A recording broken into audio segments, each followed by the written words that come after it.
नमस्कार दोस्तों। बहुत दिन हुए शिवानी जी की कहानियाँ नहीं सुनाई हैं मैंने। चलिए आज हम सुनेंगे शिवानी जी की एक कहानी, शिवी। आइए शुरू करते हैं। नाम शिवी नहीं था, नाम था शिवप्रिया। अल्मोड़े के शमशान स्थित विश्वनाथ मंदिर के पुजारी उसके मामा थे। उन्होंने बहुत सोच समझकर नाम धरा था, शिवप्रिया। सोचा था शायद नित्य शिव का पावन नामोच्चारण मां के कलुष को धो पोंछ कर बहा देगा। किंतु पुत्री के नाम को लेकर पुकारने का अवसर ही नहीं आया। न जाने किन किन भयानक असाध्य रोगों से सड़ गल कर अभागिनी एक ही वर्ष में चल बसी।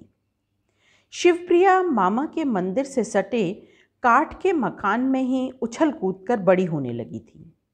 मामा ने विवाह भी नहीं किया था। शमशान के उदासी बाबा से विवाह करने का दुस्साहस भी किसे होता। विश्वनाथ अल्मोड़े का एकमात्र शमशान घाट है। इसी से आए दिन किसी न किसी की चिता जलती ही रहती है। राम नाम सत्य का परिचित स्वर दूर से ही पहचान कर भोली शिवी गंजेड़ी मामा को झकझोर कर उठाती। मामा उठो, मुर्दा आया। दूर से ही वह मुर्दे की समृद्धि आंक कर मामा को जोश दिलाती। उठो न मामा, ब्राह्मणों के परिवार का मुर्दा है। देखा नहीं कैसे धीमे धीमे राम नाम सत्य कह रहे हैं। 7 गैस के लैंप आए हैं। बाप रे बाप, खूब बढ़िया दुशाला होगा। वह तालियां बजा बजा कर काठ के हिलते बरामदे में खड़ी होकर जलती चिता को ऐसे उत्साह से देखती जैसे शादी ब्याह में छूटती आतिशबाजियां देख रही हो। धीरे धीरे घाट का मनहूस घेरा सिमट जाता और कांख में रेशमी लाल दुशाला दबाए गालियां देते गंजेड़ी मामा घर लौटते। साले मरते हैं तो आधी रात बिरात कुछ नहीं देखते। ये कोई वक्त है मरने का। रात के 2 बजे मर के चले आ रहे हैं लाट साहब। उस पर नियत देखो, 3 कौड़ी का दुशाला डालकर 25 बरस के पाठे से लड़के को फूंक गए पांडे जी। लानत है ऐसे बड़े आदमी की नियत पर। तेरी माँ मरी थी तो मैंने बनारसी दुपट्टा डाला था, ले रख दे पिटारे में। दुशाला भांजी को थमा, फिर गांजे में डूब जाते हैं। नन्ही शिवप्रिया पिटारे से लाल हरे सफ़ेद दुशालों को निकाल निकाल कर बिखेर देती है। यही उसके मामा की चल अचल संपत्ति थी। कभी ओढ़ती, कभी दूसरा, कभी नए दुशाले की पाग बांधकर दूल्हा बनती, कभी लहंगे की सी चुन्नट खोसकर दुल्हन। अंत में थक कर ढेर सारे दुशालों का गुदगुदा गद्दा तैयार कर सो जाती। जीवित और मृत के रहस्यमय भेद ने उसकी भोली बुद्धि को नहीं डसा था। इसी से परलोक के भय ने उसे त्रस्त नहीं किया।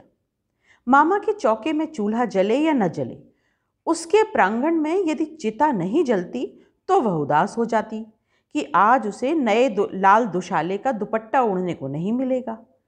धीरे धीरे मामा को एक दिन लगा कि भांजी का अब शमशान घाट पर रहना ठीक नहीं है।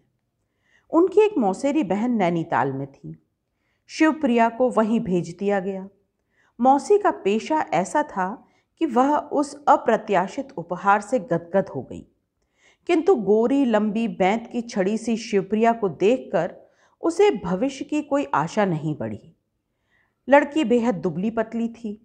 आए दिन एक न एक बीमारी उसे घेरे रहती। कभी खसरा होता, कभी चेचक।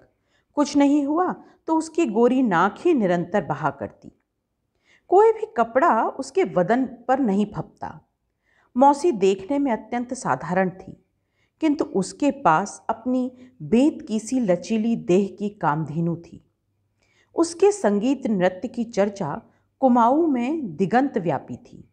जब उसने शिवप्रिया में सौंदर्य का अभाव देखा तो उसका दिमाग संभाल लिया, और जब 10 वर्ष के निरंतर सुचारू संचालन ने शिवी के दिमाग को घिस मांझ कर परिष्कृत किया तो चेहरे पर स्वयं ही एक अनोखा जादू आ गया।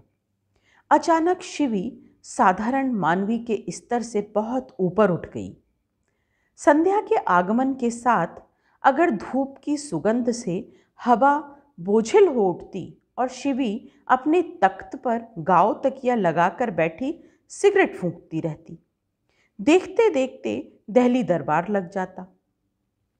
इस दरबार में रहते खद्दर के टोपी घर पर ही खोलकर रखकर आने वाले एकाध नेतागण, बोट हाउस के समृद्ध बांके और सुर्ख लाल और साहबी दूधिया रंग के सुदर्शन शाह, जिनके सीजन के टूरिस्ट गणों को निर्मम डाकुओं की भांति लूट खसोट कर जोड़ी गई संपत्ति की थैली शिवी के स्फटिक गौर चरण युगल पर रीति होकर धन्य हो जाती।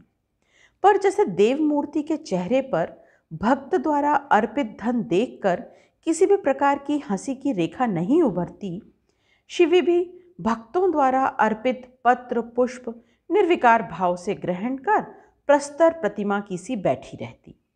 रामजे अस्पताल के विराट साये से घिरा एक लाल छोटा सा मकान है। इस विचित्र शिखराकुल मकान के इर्द गिर्द कई नाशपाती और खुबानी के पेड़ों का ऐसा घना सा जाल बिछा है कि नज़दीक जाने पर ही मकान दिख पाता है।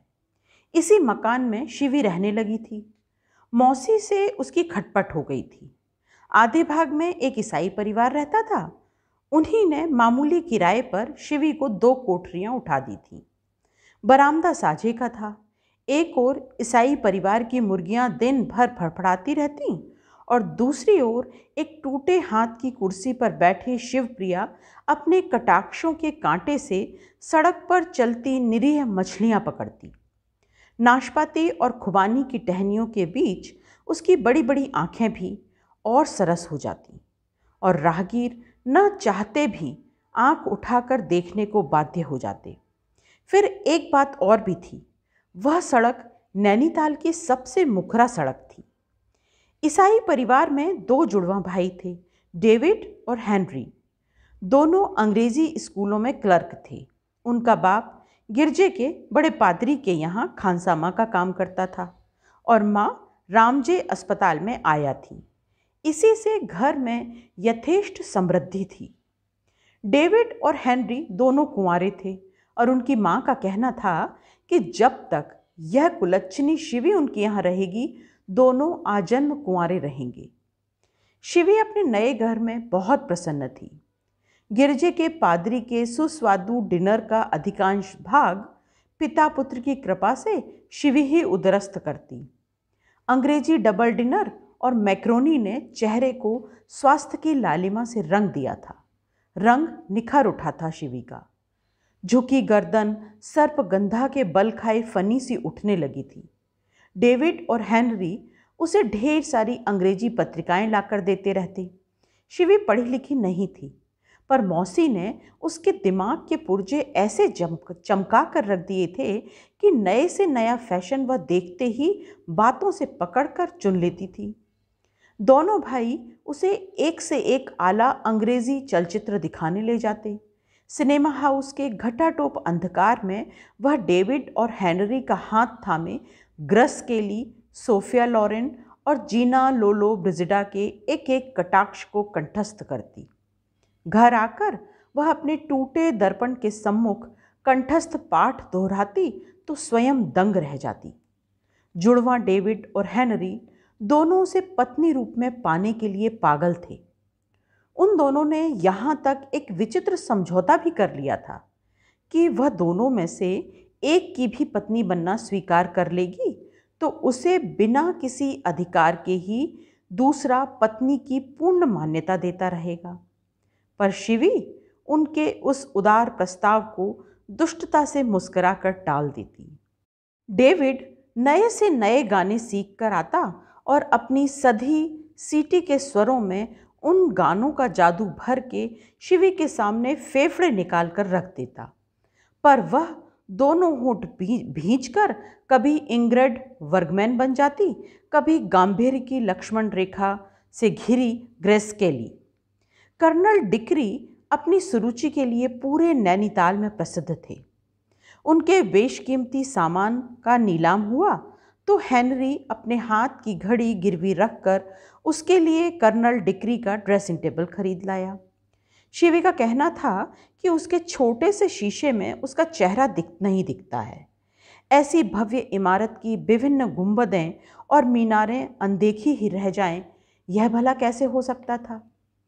अब शिवी अपनी चोटी से लेकर लाल लाल एड़ियों तक शौक से निहार सकती थी।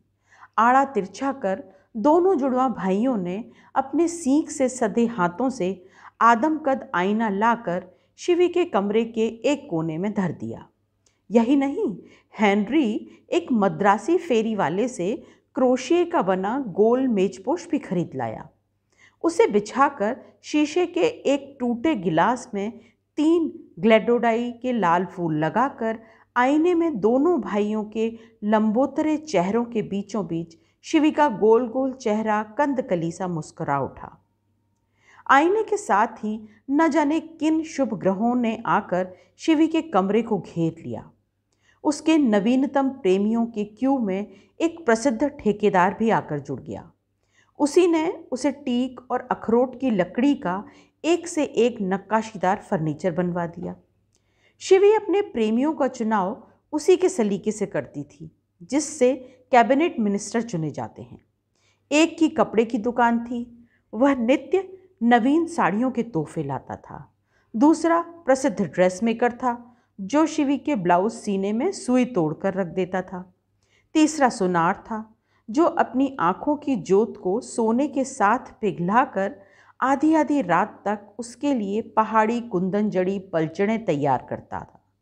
ऐसी अनोखी पलचड़ें जिनकी सृष्टि कुमाऊं के सुघड़ सुनार ही कर सकते हैं और जो केवल रत्नगर्भा कुमाऊं की सुंदरी ललनाओं की शंख ग्रीवा पर ही सार्थक हो सकती है। चौथा प्रेमी एक धोबी था जो शिवी के 22 गजी लहंगे के पाट और चिकन के डोरीदार दुपट्टों पर कड़ी कलफ लगाकर नैनीताल के आधे धोबी घाट को घेरे रहता। शिवी के प्रेमी में साहित्यिक भी थे, राजनीतिक भी थे, कई प्रसिद्ध प्रौढ़ सर्जन भी थे और तरुण छात्र भी। वह कुमाऊं की मिस किलर थी, प्राचीन युग की मेनका, किंतु वह स्वयं एक प्रेमी की वास्तविक प्रेमिका थी और वह प्रेमी था धरणीधर, जो अंग्रेजी चलचित्रों के नायक की भांति अपने बालों के सुनहरे फुग्गे को बार बार एक झटके के साथ पीछे फेंकता रहता और सिगरेट की लंबी कशें खींचकर शिवी के कान के पास ही धुएं के छल्ले छोड़कर उसका दम घुटा देता। कभी मीठी अंग्रेजी में उसे डार्लिंग पुकारता, कभी हनी। एक बार वह उसके लिए एक दामी पैडेड ड्रेसिंग गाउन लेकर आया जिसे उसके पापा उसकी मम्मी के लिए अपनी विदेश यात्रा से लाए थे, पर उसकी माँ न तब होश में थी जब वह गाउन आया था, न तब जब उसे सुपुत्र सूटकेस से तिड़ी कर ले गया था। उसके जीवन का अधिकांश समय बोट हाउस में ही बीतता था। गुलाबी रंग के ड्रेसिंग गाउन में रुई की तह बिछाकर विदेशी दर्जी ने मशीन से मिर्जई के से चौकोर शकरपारे काट दिए थे। कमर पर लगे 2 गुलाबी फुंदों को अपनी गोरी कलाइयों में लपेटकर शिवी पूरे कमरे में घूम घूम कर ट्विस्ट करती रहती थी और किशोर धरणीधर गिटार पर कोई अंग्रेजी धुन बजा रहा था। खिड़की के टाट के पर्दे से डेविड और हेनरी की व्यथित जुड़वा आंखों ने सब कुछ देखा था और दोनों भाई एक दूसरे के गले से लिपटकर तब तक रोते रहे जब तक उनके मुर्गे ने ठीक उनकी टांगों के बीच आकर बांग नहीं दे दी। दूसरे दिन तड़के ही दोनों भाई रात भर के अक्षम्य अपराध के लिए अकारण ही अपने औदार्य से स्वयं पिघलकर शिवी को क्षमादान देने उसके कमरे में उपस्थित हुए। वह विदेशी शराब के महंगे नशे में चूर पड़ी थी। कै की खट्टी दुर्गंध के बीच उसे खींचकर दोनों भाइयों ने उसका मुंह धोया, अपने सस्ते पाउडर की खुशबू से उसके रात के बीभत्स इतिहास पर पर्दा डालने की यथेष्ट चेष्टा की। बड़ी देर में उसने अपने नशे से बोझिल पलकों की चिलमन उठाई और एक ही अग्निगर्भा दृष्टि से लपट में दोनों भाइयों को बूंझ कर रख दिया। Get out! नशे में लड़खड़ाती जबान से वह बोली। इसी गेट आउट को दोनों भाइयों ने कितने परिश्रम से उसे सिखाया था। तब क्या पता था कि कभी उन्हीं की बिल्ली उन्हीं से म्याऊं करेगी। शिवी का किशोर प्रेमी आधी रात के बाद ही आता था और जंगली बिल्ले की फुर्ती से खिड़की से उचक कर छू हो जाता था। उसके पकड़ में आने का प्रश्न ही नहीं उठता था। डेविड और हेनरी ने कैसे कैसे जाल बिछाए, पर वह हर बार बेदाग निकल जाता। यही नहीं, शिवी ने एक दिन दोनों भाइयों को बुलाकर कह दिया कि यदि भविष्य में उन्होंने उसके प्रेमी पर कीचड़ उछालने का प्रयत्न किया तो वे ही मुंह के बल गिरेंगे। जल में रहकर मगर से बैर करोगे तो फिर भुगत भी लेना। यह कहकर अपने रेशमी गाउन में जेब में हाथ डाले अकड़कर वह चली गई। सचमुच मगर नहीं तो मगरमच्छ का पुत्र था धरणीधर। उसके पिता रुद्रदेव कड़े से कड़े शत्रु को दांतों तले अंगुली दबा देने की अद्भुत क्षमता रखते थे। अटूट वैभव का एकमात्र उत्तराधिकारी धरणीधर ही था। धरणीधर, जिसे उसके अंग्रेजी स्कूल के सहपाठी डिकी कहकर पुकारते थे। ऊंचा अगला गबरू जवान, रूखी लटों को वह जेब से छोटा सा कंघा निकालकर संवारता रहता। उसके कपड़े विदेश से सिलकर आते थे। बाल कटवाने के लिए वह दिल्ली जाता था और स्केटिंग में नैनीताल भर में उसका मुकाबला कोई नहीं कर पाता था। आड़ी तिरछी बंकिम देही रष्टि को वह रिंग में ऐसे विलक्षण कला चातुर्य से मरोड़ देता था कि दर्शक लोटपोट हो जाते। 18 वर्ष की उम्र में ही वह विदेशी आसव के किसी भी अपरिचित पात्र में जीभ डुबोते ही उसका नाम बता देता। बोट हाउस क्लब के फैंसी ड्रेस बॉल में कोई सैलोमी बने या घायल सिपाही, वह अपनी अनोखी छद्म बेशी सज्जा से सबको पछाड़ देता। पिता का अटूट वैभव, समाज सेविका माँ की अनोखी ख्याति और स्वयं अपना बेजोड़ व्यक्तित्व उसके लिए अलादीन के चिराग थे। खुल जा सिम सिम कहते ही वैभव के दुर्गम द्वार उसके लिए खुल जाते। भारत के प्रत्येक विश्वविद्यालयों को चुनौती देकर जब उसने बुरी तरह परास्त कर दिया और वे उसे किसी प्रकार की डिग्री से विभूषित नहीं कर सके, तो उसे विदेश भेज दिया गया। 3 वर्ष तक विदेश की विभिन्न शिक्षा संस्थाओं को धन्य कर वह खोटे सिक्के की भांति स्वदेश लौट आया। बाप ने देखा तो सिर पीट लिया। पहले कपड़े तो ढंग से पहनता था, अब तो तंग मोहरे की पैंट कमर से नीचे लटकी रहती है। रूखे बाल हवा में उड़ते रहते हैं, सूरत पर हवाइयाँ बरसती रहती हैं और दिन रात कमरे में बंद नशे में डूबा रहता है। रात उसकी अपनी थी। माँ ने थोड़ा बहुत समझाया, पर इधर वे लद्दाख और नेता के जवानों के लिए अचार मुरब्बे तैयार कर ख्याति का टोकरा भर रही थी। घर के जवान को देखने का समय ही किसे था। बार बार उन्हें यही लगा था कि जितना समय उसे समझाने में व्यर्थ गया, उतने में तो 20 सेर मुरब्बा बन जाता। पिता ने हाथ पैर जोड़े, अपने सफ़ेद बाल दिखाए, कुल की मर्यादा की ओर ध्यान खींचा। पुरखों ने जिस संयम से शिखा सूत्र की आन को निभाया था, उसका स्मरण दिलाया, पर छूटा तीर जैसे कमान पर नहीं लौटता, हाथ से गया बेटा भी आसानी से नहीं लौटता। एक ही सांस में उन्होंने उसे अंग्रेजी की वे सब गालियां दे डाली जो उन्हें याद थी। पर अंग्रेजी में गालियां देकर उनका मन नहीं भरा, तो फिर हिंदी में एक से एक कद्दर्प गालियां देने लगे। थोड़ी देर में उन्होंने सिर उठाकर देखा तो वे अकेले ही गालियां दिए जा रहे थे। उनका सुपुत्र चला गया था। उन्हें वे दिन याद आने लगे जब नन्हा धरणीधर उनकी एक डांट से सहम कर आंखों में आंसू भरकर उनके पास खड़ा होकर कहता था, अब कभी नहीं करूँगा पापा। पर जिन आंखों का पानी ही मर गया था, उनमें अब पानी आता ही कहाँ से। बड़ी देर तक रुद्रदेव घुटनों में सिर डाले सिसकते रहे। लड़का शराब ही पीता तो उन्हें दुख नहीं था, पर कल उनके अंतरंग मित्र गौरी शाह शिवी की बातें सुना गए तो वह कट कर रह गए। हो सकता था शाहजी बातें बना रहे हों। ब्राह्मणों की दुर्गति देखकर कुमाऊं के शाह कब प्रसन्न नहीं होते, पर नहीं, ऐसी बातें हवा में उड़कर नहीं आती। शिवी को उन्होंने कई बार देखा था और देखकर उनका रसिक चित्त कई कलाबाजियां भी खा गया था। पर उसकी छत पर उन्होंने एक दिन राह चलते अपनी पत्नी का गुलाबी गाउन सूखता पहचान लिया था। 3 दिन तक वे क्लब भी नहीं गए और उदासी का मातम मनाते रहे थे। पत्नी को पति पुत्र की कोई विशेष चिंता नहीं थी। उन्हें महिला समाज के किसी जलसे में मद्रास जाना था, उसी की तैयारियों में लगी हुई थी। उधर शिवी की रासलीला पूरे रंग में थी। डिकी आधी रात से बहुत पहले ही जम जाता था। शिवी के धोबी, सुनार और बजाज प्रेमियों के दलों ने विद्रोह का झंडा गाड़ दिया था।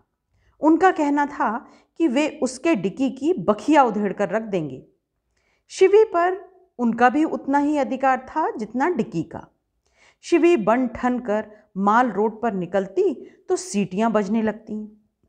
आसपास से धोबी, चमार और मोची बड़ी आत्मीयता से आकर उसके कंधे पर हाथ रख देते। धीरे धीरे उसने बाहर निकलना भी छोड़ दिया। डेविड और हेनरी से स्वयं ही पीछा छूट गया। डेविड को टीवी हो गई और हेनरी भोपाल सैनिटोरियम में उसकी तीमारदारी करता था। बूढ़ा खानसामा उसे देखकर बीच बीच में सीटी बजा देता था, पर एक दिन उसकी बीबी ने देख लिया और ऐसा तमाचा कसा कि बूढ़े के बचे खुचे 3 दांतों से जीभ को सदा के लिए मुक्ति मिल गई। शिवी डिकी को सचमुच ही प्यार करती थी, पर भोली किशोरी यह नहीं जानती थी कि अपने पेशे में वह पुरुष को खरीद नहीं सकती, उसे स्वयं बिकना होता है। डिकी के पिता रुद्रदेव बड़े क्रूर और छक्के पंजे के व्यक्ति थे। वह समझ गए कि पुत्र के पैर में गड़े उस गोखरू कांटे को एक ही झटके से निकालकर फेंकना होगा। अब प्रश्न था कि शिकार को झटके से मारे या हलाल से। हल्द्वानी में उन्होंने 2 गुंडे पाल रखे थे, महबूब और महमूद। एक इशारा करते ही वे शिवी को काली पार नेपाल की सरहद पर छोड़ आए। फिर उन्होंने पुत्र को संभाला। अपने साथ वे उसे जावा, सुमात्रा, गोवा और अंडमान की ओर उड़ाते ले गए। अपने व्यापार का चुग्गा दिखाया। अपने वैभव की उदधि में उसे कई डुबकियां लेने के लिए बाध्य कर दिया। उन्होंने कहीं पढ़ा था कि पेंगुइन पक्षी अपने बच्चे को बड़ी निर्ममता से चट्टान से धकेलकर उड़ाना सिखाता है। ऐसे ही उन्होंने भी अपने पुत्र को गोवा की एक करारी चट्टान से नीचे धकेल दिया। सचमुच ही लड़का एक ही धक्के में उड़ना सीख गया। बाप बेटे तस्कर विद्या में एक दूसरे को ही पछाड़ने लगे। लाखों के सोना और घड़ियां, फ्रिज और विदेशी शराब अपने भाग्य की नौका में लाद कर दोनों भारत लौटे। एक प्रसिद्ध उद्योगपति की कन्या से पुत्र का विवाह हुआ तो रुद्रदेव ने 1 लाख रुपया सुरक्षा कोष में दान दे डाला। लोगों में कानाफूसियां चल पड़ी, इतना रुपया आया कहाँ से? पर पुण्य यज्ञ की पावन आहुति में आलोचना के लिए स्थान नहीं रहता। उधर सुनार को 14 कैरेट ने अधमरा कर दिया था। दर्जी सीजन में छोले मटर बेचने लगा था। अब किसके ब्लाउज सिलूं? मेरी आंखों में तो एक ही नाप का नक्शा खिंचा है भाई, वह अपने मित्रों से कहता। डेविड भुवाली में घुल रहा था। उधर हेनरी खांसने लगा था। शिवी के प्रेमियों की पूरी कतार का जनाजा उठ चुका था। विदेश से रुद्रदेव लौटे तो पुष्पहारों से गर्दन टूटी जा रही थी। कितने सहभोज हुए और कितने उद्घाटन। अल्मोड़े के कुष्ठाश्रम का नया महिला वार्ड बना था। लोगों का बड़ा आग्रह था कि रुद्रदेव जी अपने करों से कुष्ठाश्रम के नए विंग का उद्घाटन करें। हंसते मुस्कुराते रुद्रदेव जी वहां पहुंचे तो कोढ़ियों ने अपने विकृत हाथों से तालियां बजा बजा कर उनका स्वागत किया। सचमुच कैसे महान थे रुद्रदेव जी। अपंग घिनौने रोगियों के बीच खड़े होने में उनके चेहरे पर घृणा की एक शिकन भी नहीं उभरी।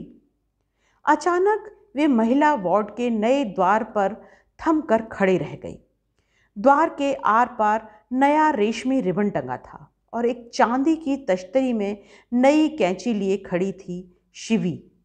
यह कैसे आ गई? इसे तो वह नेपाल भेज चुके थे।